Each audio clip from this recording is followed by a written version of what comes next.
दोस्तों, गौतम बुद्ध की शिक्षा हर किसी के जीवन को नई दिशा दे सकती है। अगर आप भी इसे मानते हैं तो कमेंट्स में नमो बुद्धाय लिखना मत भूलिए। एक समय की बात है, नगर में एक व्यापारी रहता था। अपने और अपने परिवार के भरण पोषण के लिए वह नमक का व्यापार करता था। उसके परिवार में पत्नी और 2 पुत्र थे। व्यापारी के दोनों पुत्रों का स्वभाव बिल्कुल अलग था। जहां एक और बड़ा पुत्र बहुत ही संकोची और शर्मीले स्वभाव का था, उसे किसी से बात करने में भी शर्माती थी। वहीं उसका छोटा पुत्र बहिर्मुखी स्वभाव वाला व्यक्ति था। वह किसी से भी अपनी बात कहने में कभी संकोच नहीं रखता था। लोग अक्सर बड़े पुत्र को भोला और बेवकूफ समझते थे। कई बार लोग उसके भोलेपन का फायदा भी उठा लेते थे और वह पलटकर कभी किसी को कुछ नहीं कहता था। व्यापारी अपने पुत्र के इस स्वभाव के कारण बहुत अधिक नाराज होता था। बातचीत ना कर पाने और शर्मीले स्वभाव के कारण व्यापारी ने कई बार अपने पुत्र की पिटाई भी कर दी थी। हालांकि इस वजह से उसके पुत्र का स्वभाव सुधरने के बजाय और भी खराब हो गया। बचपन से ही बड़ा पुत्र बेहद परेशान रहने लगा था। उसके अंदर आत्मविश्वास की कमी हो गई थी। परीक्षा में वह आते हुए प्रश्नों के उत्तर भी अपने डर के कारण नहीं लिख पाता था। इस कारण उसकी शिक्षा भी ठीक ढंग से नहीं हो पाई। बड़ा पुत्र जब युवावस्था को प्राप्त हुआ, तब व्यापारी ने उसे अपने साथ व्यापार में हाथ बटा को कहा। अपने पिता से डर के कारण वह व्यापार करने को तैयार हो गया, किंतु वह कई बार ऐसी गलतियां कर देता था जिससे व्यापारी बहुत अधिक नाराज हो जाता था। एक दिन व्यापारी किसी दूसरे काम के कारण शहर गया हुआ था। उस समय उसकी दुकान पर बड़ा पुत्र बैठा हुआ था। तभी कुछ लोग आए और उन्होंने बड़े पुत्र से कहा कि हमें तुम्हारे पिता ने भेजा है। उनका यह संदेश है कि इस समय दुकान में नमक की जितनी बोरियां रखी हुई हैं, वह सब हमें दे दो।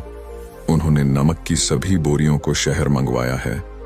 व्यापारी का पुत्र उनसे प्रश्न पूछने की हिम्मत जुटा ही रहा था कि वे दोनों आदमी दुकान के अंदर घुस गए और दुकान में जितनी भी नमक की बोरियां रखी थीं, सबको तांगे में रखा और लेकर चले गए।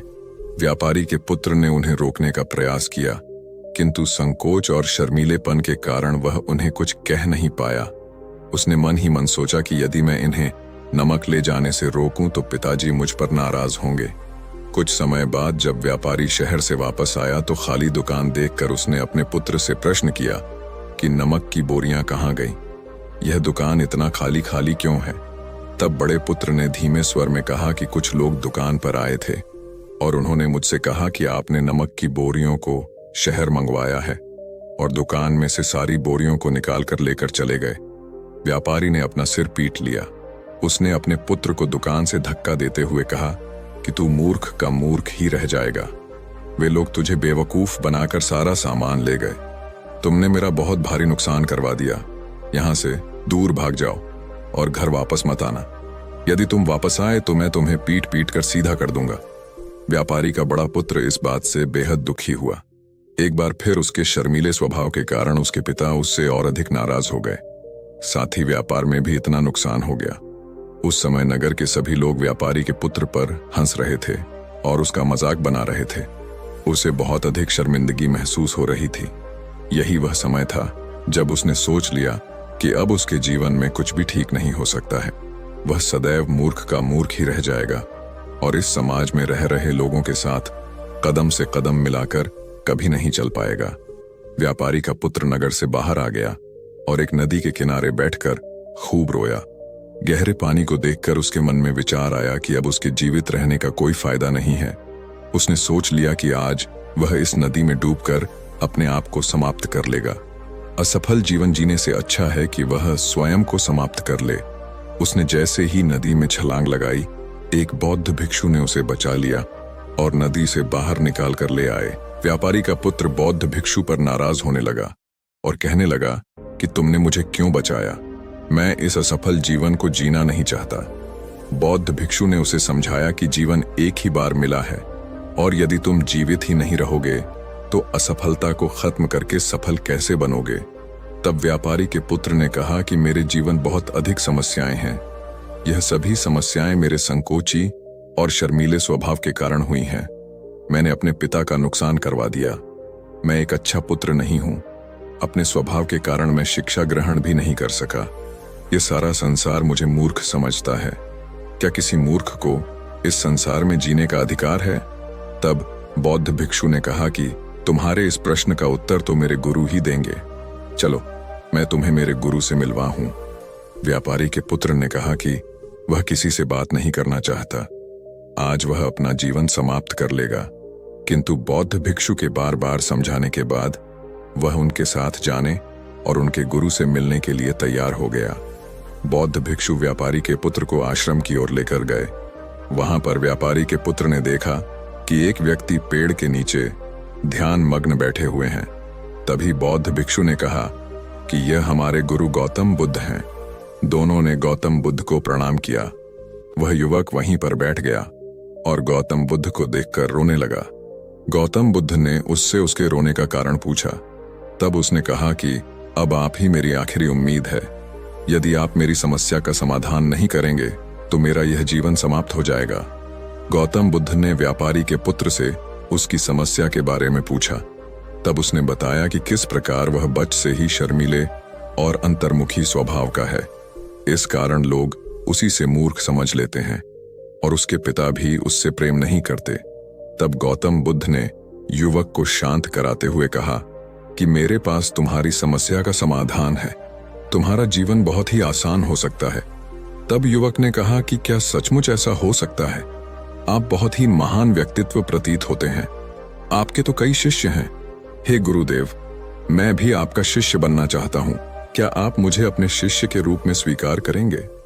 गौतम बुद्ध ने कहा कि हाँ, अवश्य। युवक ने कहा कि ठीक है गुरुदेव, अब मुझे वह उपाय बताइए जिससे कि मेरा जीवन बदल जाए। गौतम बुद्ध बोले, किंतु उससे पहले तुम्हें मेरे कुछ महत्वपूर्ण कार्य करने होंगे। यदि तुम मेरा यह कार्य करो तब मैं तुम्हें कुछ ऐसे उपाय बताऊंगा जिनके कारण तुम्हारे जीवन में सब कुछ ठीक हो जाएगा और तुम्हारे पिता भी तुमसे प्रसन्न रहेंगे।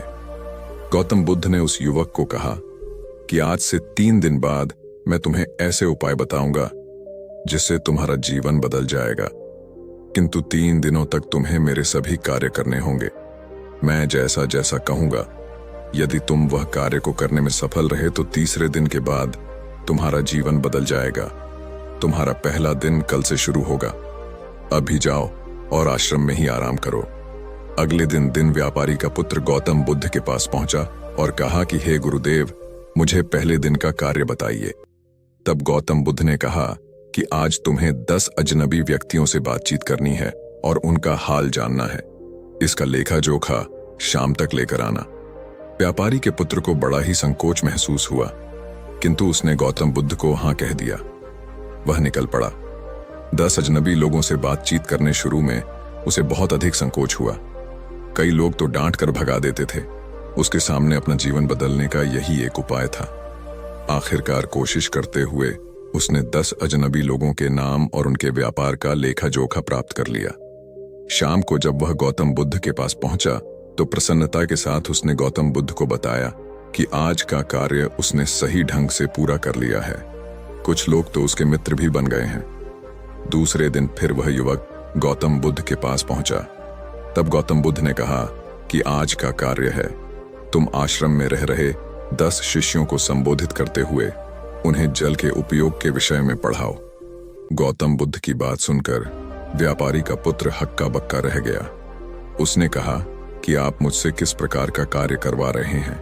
मैं अपनी शिक्षा ठीक से पूरी नहीं कर पाया हूं। मैं यह कार्य नहीं कर पाऊंगा। तब गौतम बुद्ध ने कहा कि ठीक है, तब मैं तुम्हें उपाय भी नहीं बताऊंगा।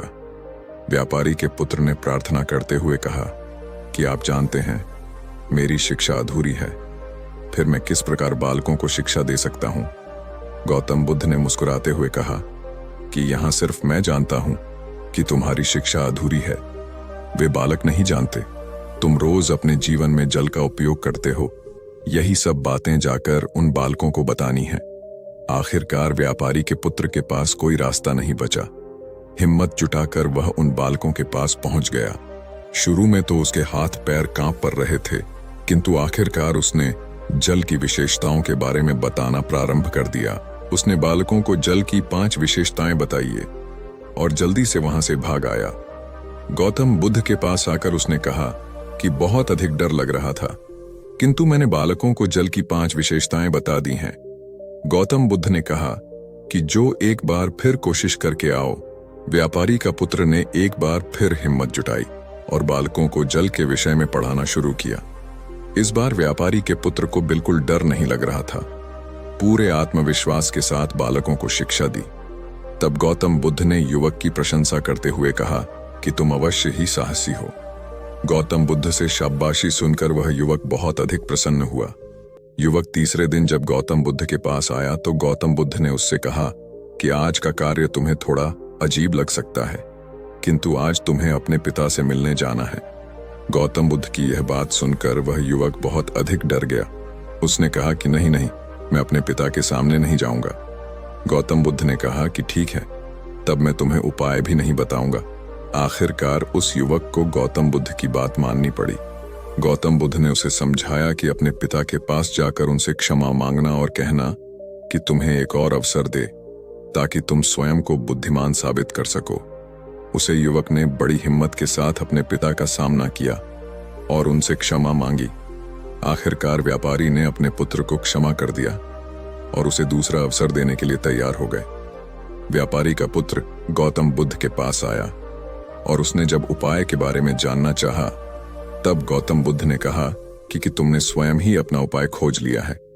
तुम किसी से बात नहीं कर पाते थे, शर्मीले थे, सब कुछ तुम्हारे मन में बैठा हुआ डर था। हम कितने आत्मविश्वास हैं, कितने शर्मीले हैं और हमारे अंदर कितना डर है, यह सिर्फ हमें पता होता है। बाहरी दुनिया में किसी को नहीं पता होता है। बाहरी दुनिया में हम स्वयं को जिस प्रकार का दिखाते हैं, लोग हमें इस प्रकार का समझते हैं। अगर तुम आत्मविश्वासी नहीं हो तो भी अनजान व्यक्तियों के सामने यदि आत्मविश्वास होने का अभिनय करो तो किसी को पता ही नहीं चलेगा कि तुम कौन हो। वह युवक समझ चुका था कि गौतम बुद्ध उसे क्या बताना चाह रहे हैं। गौतम बुद्ध को धन्यवाद किया और उनसे वादा किया कि वह जीवन में सफल होकर दिखाएगा।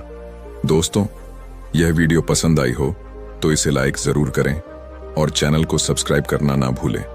आपके आसपास भी कोई ऐसा शर्मीला और संकोची स्वभाव का व्यक्ति है तो उसे यह वीडियो जरूर शेयर करें ताकि उसकी सहायता हो सके।